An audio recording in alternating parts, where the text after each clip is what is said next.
তাকে আমি কোনোদিন ছাড় দেবো না। আমি সে যত বড় পালোয়ানি হোক, সে যত বড়ই হোক, ওই সমস্ত আজদাহা বহু শস্যিনে আইসে আর গেছে, ওই বড় বড় বহু কিছু শস্যিনে আসছে, আবার সব শেষ হয়ে গেছে। আমার পীর ভাই দেখে কথা বলার অধিকার আমার আছে না নাই? কার কার অধিকার মনে করেন হাতটা জাগান তো, কে কে অধিকার মনে করেন? নারায়ে তাকবীর, আলহামদুলিল্লাহ। সেটা হচ্ছে এই দরবারের সাথে কে কেমন চলে। কারণ সবাই এখন পীর হওয়ার জন্য পীর পীর করে। কি কথা না, পীর হওয়ার জন্য পীর পীর গজাইছে।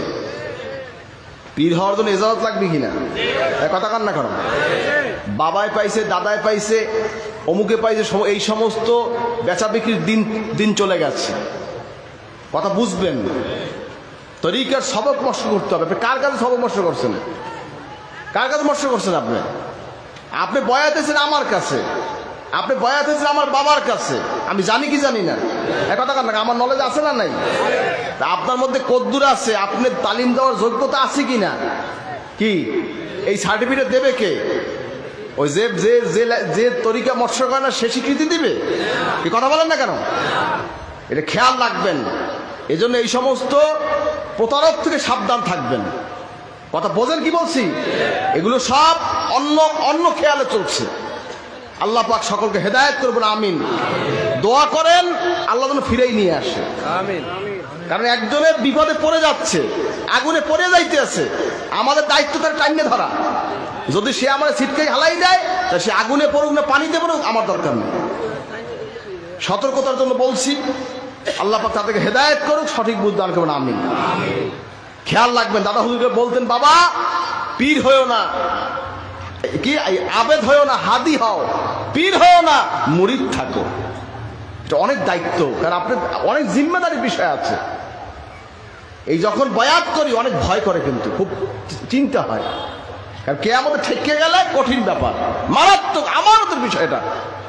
আপনি আমার কাছে বয়াত হলেন মানে আপনার আমানতটা আমার হাতে চলে আসছে।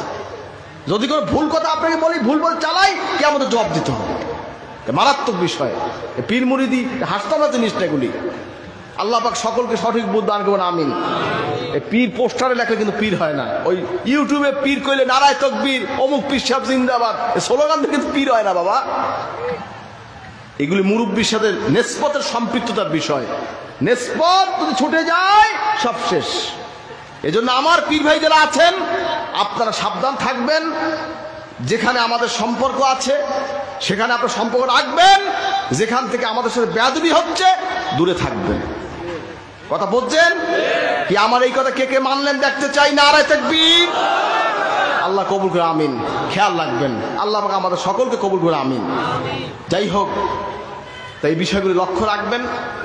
আর যেমন সাপোজ বলি, জমিয়তে হিজবুল্লাহ, এই সংগঠন কিন্তু প্রথমে জমিয়তে হিজবুল্লাহ নাম ছিল না, কিন্তু প্রথমে নাম ছিল আঞ্জুমানে আল ইসলাহ। কথা বুঝছেন? পরবর্তীতে ফুরফুরা হুজুর, ফুরফুরা বলতে মোদাদ্দেজামান না, তার ছেলে গদ্দুল হোসেন হুজুর আব্দুল্লাহ সিদ্দিক রহমাতুল্লাহ আলাইহি, তিনি নামটা পরিবর্তন করলেন, হিজবুল্লাহ জমিয়াতুল মুজাহিদিন। এই নামটা বদলাইছে কেনা? ফুরফুরা হুজুরে আব্দুল্লাহ সিদ্দিক রহমাতুল্লাহ, সে কিন্তু ফুরফুরা শরীফ গদ্দুল হোসেন ছিলেন। কথা বুঝেন? কিন্তু বড় আব্বা কিন্তু এজাজত নিয়েছে কার থেকে? আবু বকর সিদ্দিক রহমাতুল্লাহ থেকে। আর তার ছেলে কিন্তু সংগঠনের নাম বদলাইতে আছে। কথা বুঝছেন? কিন্তু কথা বুঝছেন? কিন্তু এরপরে পরবর্তীতে যখন আপনার ব্রিটিশ থেকে ভাগ হয়ে পাকিস্তান হলো, তখন ফুরফুরা হুজুর সাহেব বড় আব্বা পরামর্শ করেন, হুজুর নামটা তো পরিবর্তন, নামটা তো আগে ছিল তো আপনার এই নিখিল ভারত, নিখিল ভারত জমিয়াতুল মুজাহিদিন, হিজবুল্লাহ জমিয়াতুল মুজাহিদিন নিখিল ভারত। এখন তো ভারত ভেঙে পাকিস্তানে যান, কি করব? তো ফুরফুরা হুজুর বললেন, পরামর্শ করেন বড় আব্বা, তখন বললেন এখন নাম করে এভাবে হবে, জমিয়াতে হিজবুল্লাহ পাকিস্তান জমিয়াতে হিজবুল্লাহ। কথাটা বুঝছেন? কিন্তু এই নামটা বদলাইছে কিনা? এক কথা কান না, আবু বকর সিদ্দিক রাহমাতুল্লাহ এর ছেলে, কিন্তু কথাটা বুঝছেন? আর হে বড় আব্বা যদি কইতে যে আমি মুরিদ হইছি আপনার বাপের ডে, আপনি বদলাইবেন কা? কে কথা কান না কেন? কে কথা বলেন না কেন?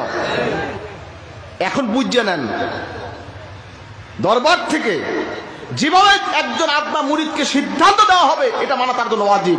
না মানলে বলুন ওটা বেয়াদব। ওটা কি বলে? ওটা কি বেয়াদব? এটা মনে রাখবেন। এই জন্য আমরা সবসময় ফুরফুরা শরীফকে, ফুরফুরা শরীফের আত্মা আওলাদ তিনি আসবেন যে হুকুম করবেন শরীয়তের খেলাফ না হওয়া পর্যন্ত আমরা মানিয়ে চলি। কারণ মাযহাব কত বিষয় আছে, আহলে সুন্নাত ওয়াল জামাতের আকীদা কত বিষয় আছে, এগুলো গণ্ডির মধ্যে যদি পীরের আওলাদের হুকুম দেয় ওটাই মানতে বাধ্য। খেয়াল রাখবেন। আল্লাহ পাক আমাদের সকলকে সঠিক বুদ্ধি দান করুন, আমিন। কারণ আপনি সারসিনার বায়াত হয়েছেন, যেভাবে হুকুম হবে আপনি সেইভাবে চলবেন। আল্লাহ পাক আমাদের সকল কবুল করবেন, আমিন। আর একটা কথা, কারোর সাথে বৈরিতা নয়, কথা মনে রাখবেন। কথা হচ্ছে আমাদের সাথে যদি কেউ খারাপ আচরণ করে আল্লাহর উপর ছেড়ে দিবেন। কার উপর ছাড়বেন? বিচার কে করবে? ব্যাস খেয়াল রাখবেন। কিন্তু আপনি দরবারের সাথে যেভাবে হুকুম হয় সেভাবে আপনার নিয়ম মানে কাজ চলবেন। দেখা গেছে আমার কাছেও আছেন, ষষ্ঠীরাও আছেন, আবার যারা আমাদের বিরোধিতা করে তাদের সঙ্গেও আছেন। তো এটা কি হবে? কথা কার না, কি হবে এটা? সেটা আপনারা বোঝেন কি বলবেন। এজন্য এগুলি বুঝে চলবেন। আল্লাহ সবাইকে বুঝ দান করবেন, আমিন। আমরা কাউকে ছোট করা উদ্দেশ্য না, কাউকে খাটো করা উদ্দেশ্য না, কিন্তু দরবার একটা বৃহত্তর স্বার্থ। আমি হোসাইন বড় স্বার্থ না, আমি হোসাইনের কথা মানা জরুরি না, কিন্তু কথা হচ্ছে আমার মুরব্বীর কথা যদি অমান্য করে তাকেও আমি ছাড়ব না। আমার আব্বাজানের আমার যেমন সাবত, আমার আব্বাজান অমুককে বলছে এইটা হবে, সেইটা যদি কেউ খেলাপ করে আমি তো সাক্ষী। কি? আমি তো সাক্ষী। তো এইটা যদি কেউ খেলাপ করে তাকে আমি কোনোদিন ছাড় দেবো না। আমি সে যত বড় পালোয়ানি হোক, সে যত বড়ই হোক, ওই সমস্ত আজদাহা বহু শর্ষিনে আইসি আর গেছে, ওই বড় বড় বহু কিছু শর্ষিনে আসছে, আবার সব শেষ হয়ে গেছে। এলো এই ফাও চিন্তা আমি করি না। বড় আব্বা শাহ সুফি নেসাউদ্দিন আহমদ ফুরফুরা হুজুরের দরবারে শর্ষিনা, ফুরফুরা হুজুরের এজাজতে শর্ষিনা প্রতিষ্ঠা হয়েছে। এটা খেয়াল রাখবেন, আমাদের খুঁটি দুর্বল না। আর অনেকে শর্ষিনার প্রধান খলিফা লেখে, নেসাউদ্দিন হুজুরের প্রধান খলিফা অনেকে লেখে। আচ্ছা আমি এটা কথা বলি, নেসাউদ্দিন হুজুরের পরে গদ্দিনিসিন কে হয়েছে? কথা বলেন না কেন? তাই সে হইল বড় আব্বার খলিফা, ঠিক কি রাখন? নেসাউদ্দিন হুজুরের তাহলে অন্য প্রধান খলিফার নিচে কি আবু মোহাম্মদ সালে? কথা কান রাখা মুরুক্ষের মতো কথা বললো না এটা। নেসাউদ্দিন রহমতুল্লাহ আলাই প্রধান খলিফা কে? আবু জাফর মোহাম্মদ সালে রহমতুল্লাহ আলাই। বিধায় যে এই মুরুক্ষের মতো কাজ যারা করে এগুলো সাবধান থাকবেন, খবরদার বলে দিলাম। বড় আব্বার খলিফা নেসাউদ্দিন হুজুরের খলিফা শাহ আবু মোহাম্মদ সালে প্রধান খলিফা, এটা মনে রাখবেন। আর কার খেলাফত আছে কার নাই সব তালিকা আমাদের আছে।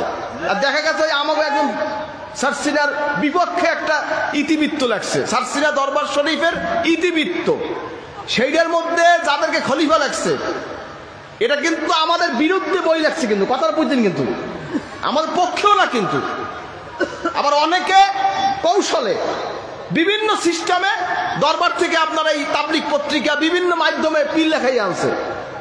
আমি একটা পত্রিকার গ্রাহক, আমি যদি সেখানে লেখি যে আমি অমুক জায়গার পিসা, আমি তো টাকা দিছি, কথা বলেন, আমি তো গ্রাহক হয়েছি, আর উনি হয়নি কাগজে লেখকে দিচ্ছে, আমার একটা খবর আছে এগুলো, কথা বলেন না কেন? ওইটা যদি ওইটা কি সাইনবোর্ড? কথা কেন ওইটা কি যাওয়া যাবে? এগুলো খেয়াল রাখবেন। পাগলের সুখ মনে মনে, গ্রামের একটা কথা আছে। যাই হোক, এগুলি আল্লাহ সবাই হেদায়েতকে সঠিক বুঝ দান করুক, এগুলি বুঝে শুনে চলবেন। দরবারে মুরিদ থাকেন, এটা আপনার সম্মান অনেক বাড়বে, কথা বোঝেন নাই? আমি হুজুরের মুরিদ, এতেই আমার সম্মান অনেক বড়, আমার সম্মান বড় সম্মান। আমি একজন মুসলমান, এটাই আমার বড় সম্পদ, আলহামদুলিল্লাহ। আল্লাহ পাক সবাইকে সঠিক বুঝ দান করে, আমিন। যারা ভুলে আছে আল্লাহ সবাইকে হেদায়েত করুক, ফিরাই আনুক, সংশোধন করুক, বলেন আল্লাহুম্মা আমিন। এখনো সময় আছে, কিন্তু এখনো সময় আছে।